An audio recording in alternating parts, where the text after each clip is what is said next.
Hey guys, this is Thomas from freewaysocial.com, and in this video I'll show you how to solve unexpected error problem on Facebook app. Have you received an unexpected error problem on Facebook app? Luckily, you can fix it fast and easy. Just follow these steps.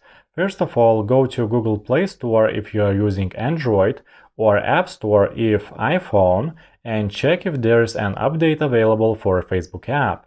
If you see that update is available for your app, then click on Update and your app should be updated. If this problem isn't fixed after updating Facebook app, then proceed to your phone settings,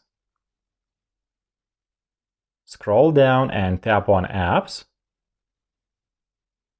Proceed by going to Apps one more time again.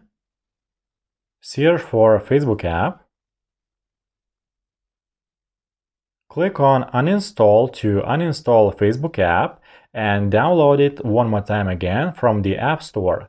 This should solve the problem. That's how it's done. I hope this guide was helpful and you're able to solve unexpected error problem on Facebook app.